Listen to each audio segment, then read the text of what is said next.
চোখ দিয়ে যা দেখিলাম, মন দিয়ে যা ভাবিলাম, চোখ দিয়ে যা দেখিলাম, মন দিয়ে যা ভাবিলাম, তুমি ছাড়া নাই যে কোনো দাম।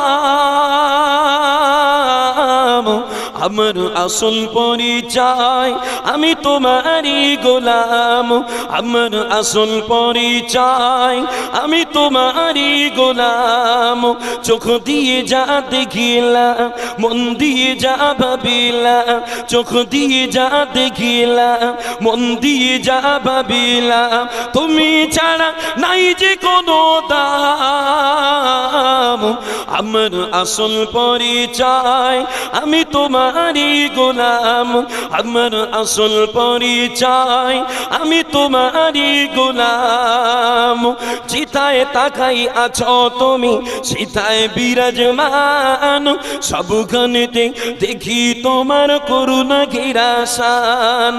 চিতায় তাকাই সেটা তুমি আছো বিরাজমান, সবখানেতে দেখি তোমার করুণা ঘেরা শান। তুমি বিনে এ ভুবনে, তুমি বিনে এ ভুবনে চলতে পারে কি অদম।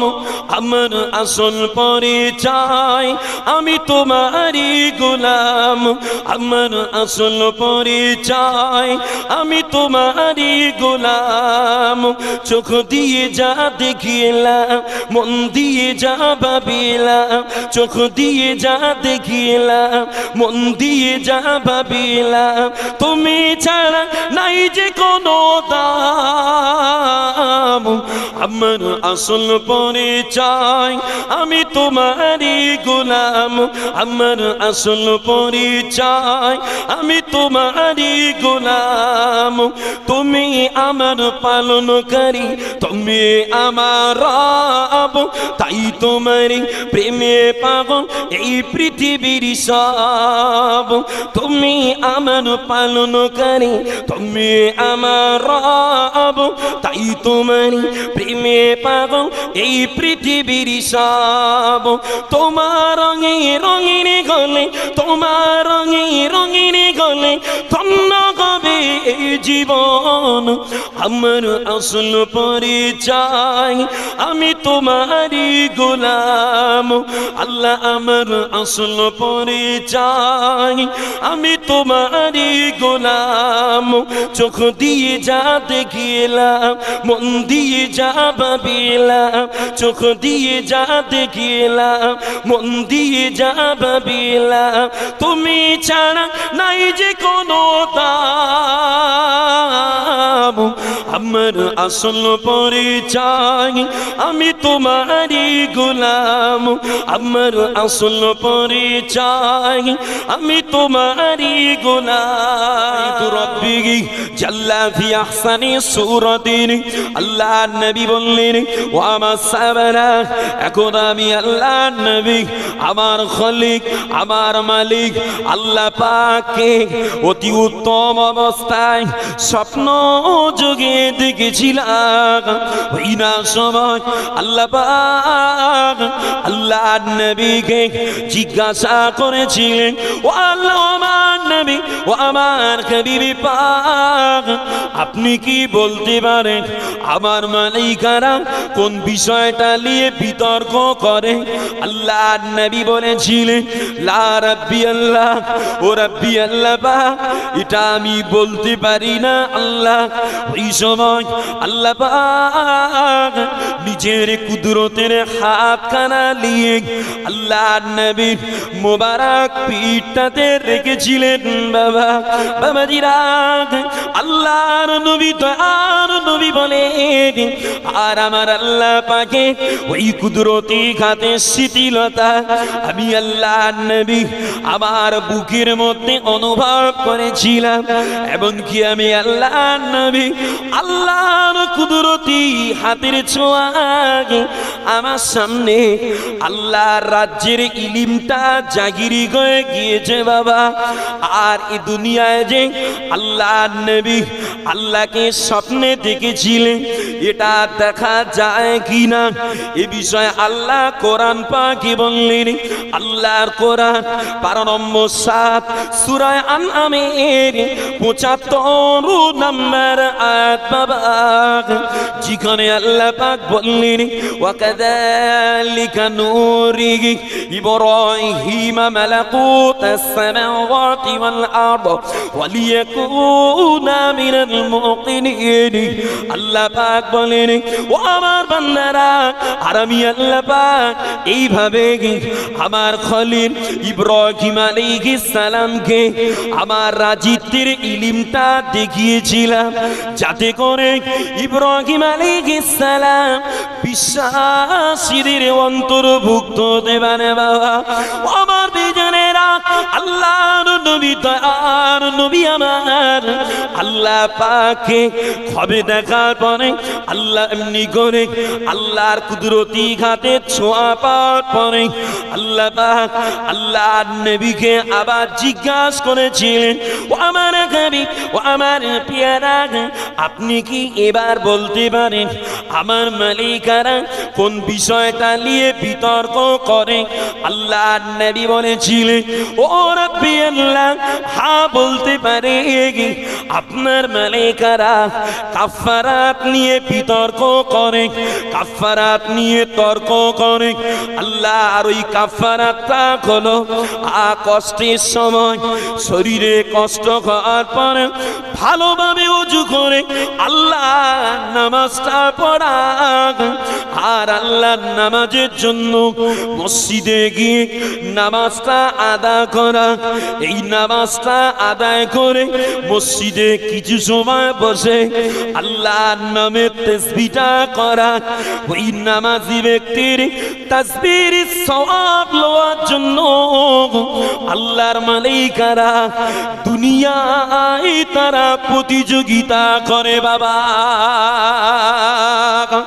আমার বিজনেরা আল্লাহর নবী তার নবী আর বলেন ও আমার সাহাবারা, আর দুনিয়ার জমিনে যারা এইভাবে নামাজটা আদা করতে পারবে আমার আল্লাহ তাদের দুনিয়ায় দেবে শান্তি, আর পরকালে দেবে তাদের মুক্তি বাবা।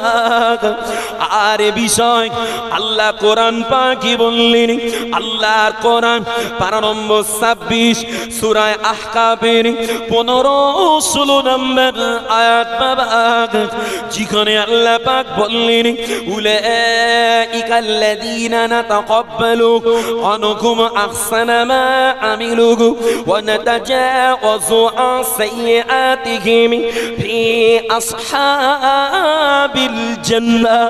আল্লাহ পাক বললেন ও আমার বান্দারা, দুনিয়া পৃথিবীর জমিনে যারা পিতামাতার খেদমত করে, সন্তানাদি ভালোভাবে মানুষ করে, আল্লাহর আইন পালনে দিল মন নরম রাখে, আমার আল্লাহ এদের জীবনের করা আমলগুলো কবুল করে নেয়, আর এদের চলার পথে ত্রুটি আল্লাহ ক্ষমা করে দিয়ে এদের দয়ার জান্নাতে আল্লাহ দিয়ে দেবেন বাবা।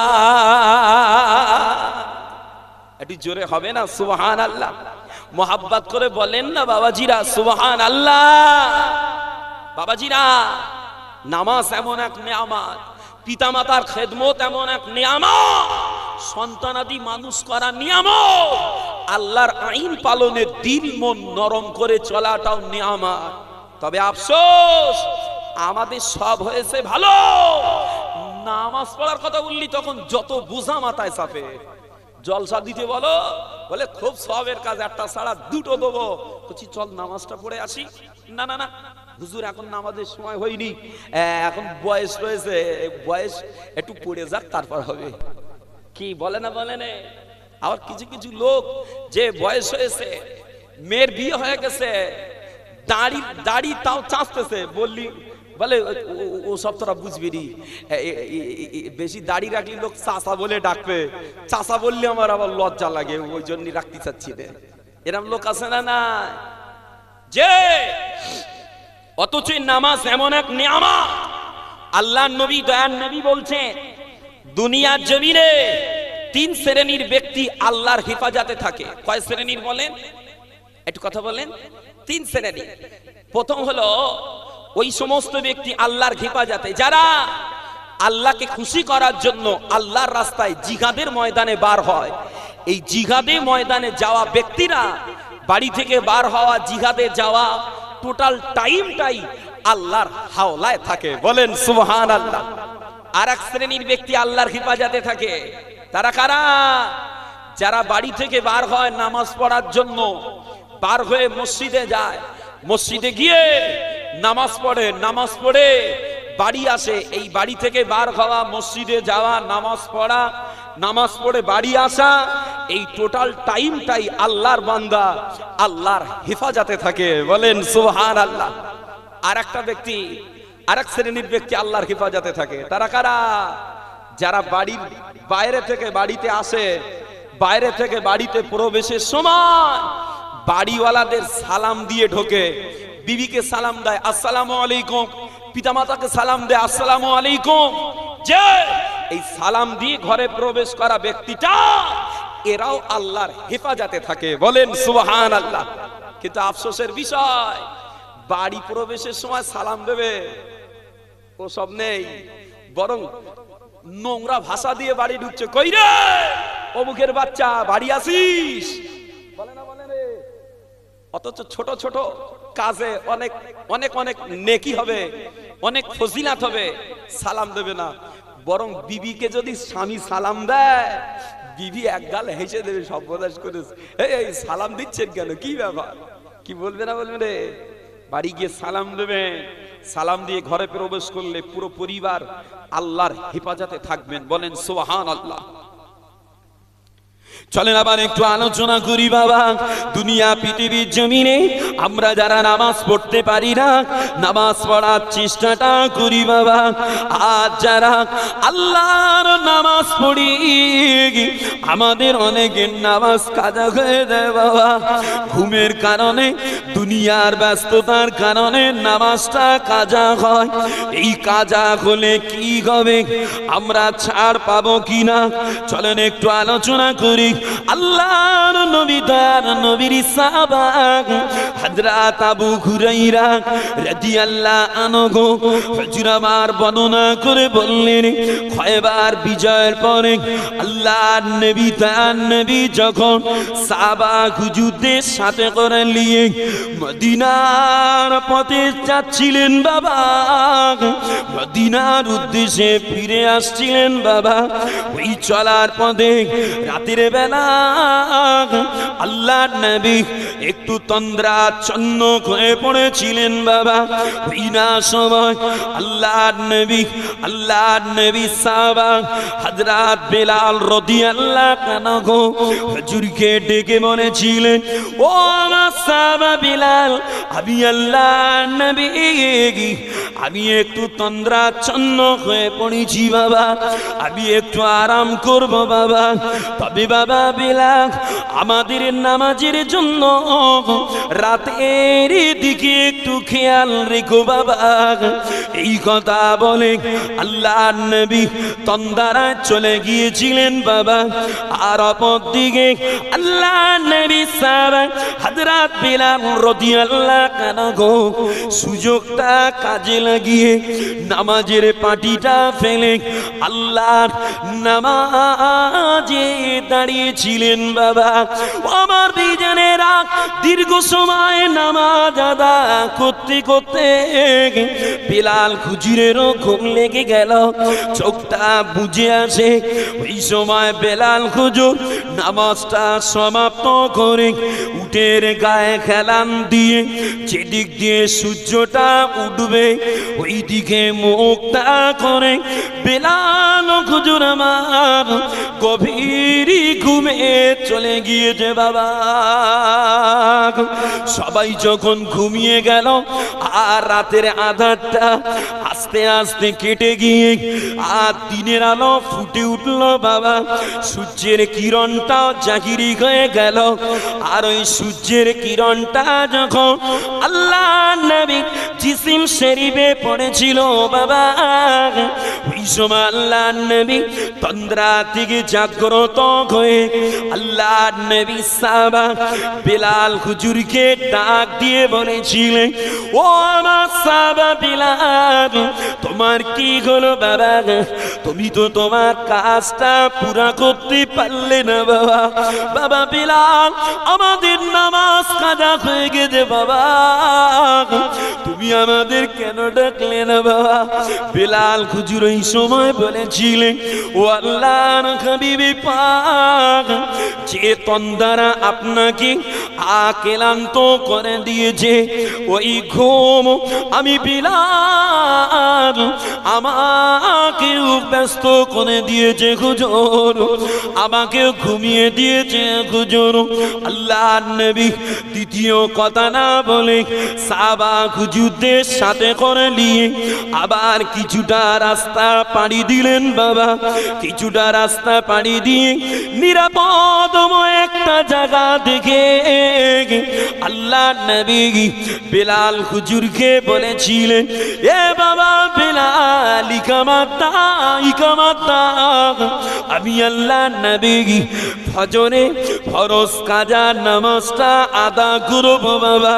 ওই দিনে আল্লাহ নবী সাহাবা হুজুরদের সাথে করে নিয়ে ফজরের ফরজ কাজা নামাজের ইমামতি করেছিল বাবা। ও আমার বিজনেরা, আল্লাহ নবী তো নবী আমার এই নামাজটা আদা করি গে সাহাবা হুজুরদের দিকে ঘুরে আল্লাহ নবী বলেছিলেন, মান নাসিয়া সালাতা মান নাসিয়া সালাতা ফালইউসাল্লিহা ইযা যাকারাহা। আল্লাহ নবী বলেছিলেন, ও আমার সাহাবারা, যদি কারো নামাজ কাজা হয়ে যায় কিংবা নামাজ পড়তে ভুলে যায়, এরপরে যখনই তার এই নামাজের কথা স্মরণ হবে তখনই যেন সেই নামাজটা আদা করে নেয়। কেননা আল্লাহ কোরআনে বললেন, ওয়া আকিমিস সালাতা লিযিকরি, বান্দা তোমরা আমার স্মরণে আমার নামাজ আদা করো বাবা। যে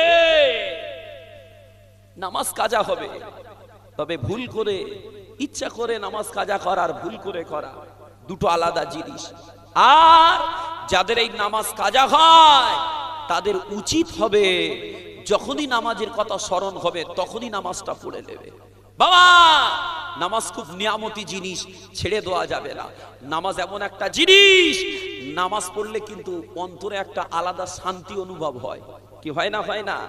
যারা বেনামাজি দেখবেন তাদের সব হয়েছে, বাড়ি হয়েছে, গাড়ি হয়েছে, টাকা হয়েছে, সব হয়েছে, কিন্তু তাদের অন্তরে শান্তি নেই। কি কোথায় গেলে ভালো হয়? বছরে দুবার চারবার, কখনো দীঘায়, কখনো দার্জিলিং, কখনো সিকিম, যে কখনো এদেশ সেদেশ বেড়াতে যাচ্ছে, বলে মনটা ভালোবাসে না। ভালোবাসবে কি? তুই তো আল্লাহ নামাজই পড়িস না। কি ঠিক না ভুল বলি? নামাজ পড়লে কিন্তু বলি যে একটা আলাদা শান্তি হয়। যে তবে বাপ একটা প্রশ্ন, দুনিয়ার জমিনে আল্লাহ আমাদের জন্য নামাজ 5 ওয়াক্ত ফরজ করেছে। কত ওয়াক্ত? 5 ওয়াক্ত নামাজটা ফরজ করেছে।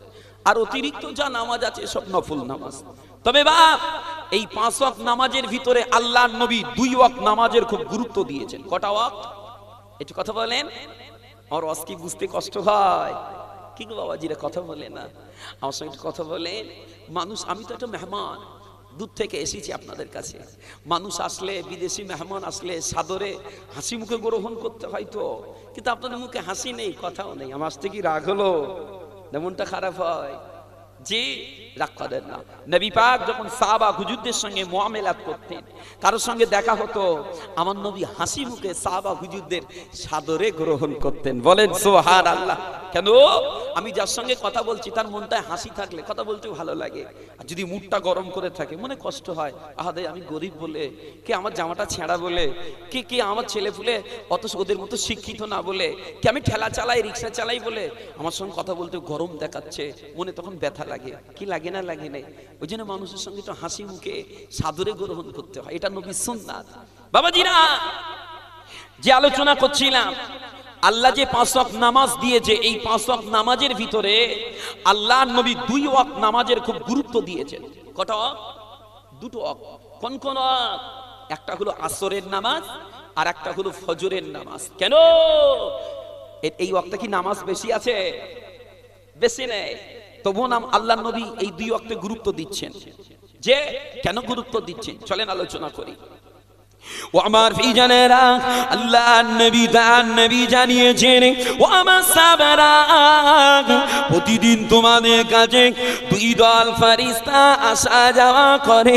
প্রথম ফজরের সময় একদল ফেরেশতা আসে বাবা, আর ওই ফেরেশতারা দুনিয়ার জমিনে এসে আসর পর্যন্ত থাকে বাবা।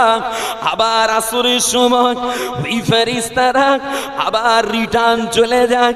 আসরের সময় আর একদল ফেরেশতা এসে ওরা ফজর পর্যন্ত থাকে বাবা। তবে এই ফেরেশতারা যখন দুনিয়ার জমিনটা ছেড়ে আল্লাহর দরবারে চলে যায়, আল্লাহ পাক ওই সময় বান্দাদের জিজ্ঞাসা করেন, ও আমার মালিকারা, ও আমার ফেরেশতারা, তোমরা আমার বান্দাদের ঘরে কি অবস্থায় ছেড়ে এসেছো বলো। আল্লাহর ফেরেশতারা বলেন, ও রব্বি আল্লাহ পাক, আমরা যখন গিয়েছিলাম তখন দেখেছিলাম আপনার বান্দারা আপনাকে রাজি করার জন্য, আপনাকে খুশি করার জন্য আপনার নামাজ আদায় করছিল। আল্লাহ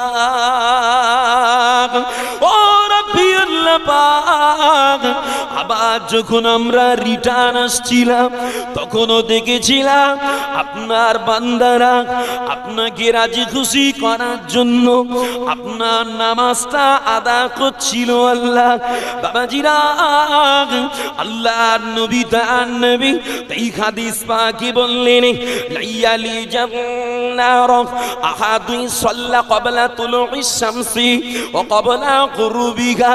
আল্লাহর নবী বললেন, ও আমার সাহাবারা, যে ব্যক্তি দিনের 2টা টাইম, আর সূর্য অস্তর সময় আর সূর্য উদয়ের সময়, এই 2 টাইম নামাজটা ঠিকঠাক পড়তে পারবে, আমি আল্লাহর নবী বলি ওরাম বান্দাকে আমার আল্লাহ পাক কোশ্চিন কালেও জাহান্নামে দেবে না।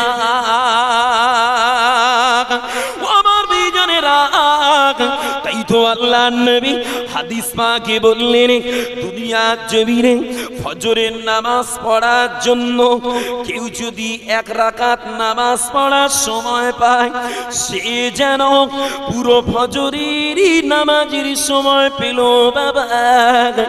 আল্লাহর নবী আরো বলেন, কেউ যদি আসরের নামাজ পড়ার জন্য 1 রাকাত আসরের নামাজ পড়ার সময় পায়, আল্লাহর নবী বলেন সে যেন পুরো আসরের নামাজের সময় পেয়ে গেল বাবা। যে নবী পাক এই 2 ওয়াক্তের নামাজের খুব গুরুত্ব দিচ্ছে, যে তাই বলছে 1 রাকাত নামাজ পড়ার যদি কেউ সুযোগ পায়, সে যেন পুরো ওয়াক্তের সময় পেল, নামাজ পড়ে নেবে বাবা। আমার এই হাদিস শুনে যেন আবার কেউ অলসতা করেন না, যে সময় আছে তো হুজুর ওয়াজ করে গেছে, 1 ওয়াক্ত নামাজ পড়ার সময় থাকলে পুরো নামাজ পড়া যাবে, আসর আর ফজর, তাহলে অসুবিধা নেই, সময় আছে কাজটা করলেই না, এমন করবেন না। কেন না, আল্লাহর নবী হাদিস পাকে এটাও বলেছেন, আল ওয়াক্তুল আউয়ালু মিনাস সালাতি রিদওয়ানুল্লাহ। আল্লাহর নবী বলেছে, নামাজের প্রথম ওয়াক্তে নামাজ পড়া, এই নামাজটা হয় আল্লাহর সন্তুষ্টি করা নামাজ। আর ওয়াল ওয়াক্তুল আখিরু আফউল্লাহ, আর নামাজের শেষ ওয়াক্তের নামাজ, দেরি করে দুর্বল ওয়াক্তে নামাজ পড়াটা কোনো মতে আল্লাহর গজব থেকে বাঁচা নামাজ হয়। যে জাহান্নামে আর দেবে না ওই নামাজ দুর্বল ওয়াক্তে পড়ার জন্য, কিন্তু ওই নামাজে কিন্তু আল্লাহকে খুশি করা গেল না। মাথায় রাখবেন, নাজাত কিন্তু আমলে হবে না, নাজাত হবে আল্লাহর সন্তুষ্টিতে। আর আল্লাহর সন্তুষ্টির জন্য আমাদের উচিত আল্লাহর ইবাদত করা। কেন? আল্লাহ খুশি হয় আল্লাহর ইবাদতে। বলেন সুবহানাল্লাহ। বাবাজিরা, তাই তো আল্লাহর নবী খন্দক যুদ্ধের সময়, যে খন্দক যুদ্ধের সময় বেঈমানেরা আমার নবীকে যুদ্ধের ভিতরে এমন ভাবে ব্যস্ত করে রেখেছিল, আল্লাহর নবীর সেই যুদ্ধের দিনে, খন্দক যুদ্ধের দিনে আসরের নামাজ কাজা হয়ে গেছিল। আল্লাহর নবী তাই বদদোয়া করেছিলেন, আল্লাহ যে বেঈমানদের জন্য আমাদের আসরের নামাজ কাজা হয়েছে, আমি নবী বলি ওই বেঈমানদের ঘরে আর কবরে আগুন দিয়ে ভরপুর করে দেন। কেন না, আসরের নামাজ কাজা হলে আমল কেটে নেওয়া হয়, আমল দুর্বল হয়, ইমানের নূর কমজোর হয়। আল্লাহ আমাকে আপনাকে হিফাজত করেন, ওই জন্য ইচ্ছা করে নামাজটা ছাড়বেন না। আটু মহাব্বতে দরুদ শরীফ পড়েন, আল্লাহুম্মা সাল্লি আলা, মোহাব্বত করে বাবাজিরা, ওয়া আলা আলিহি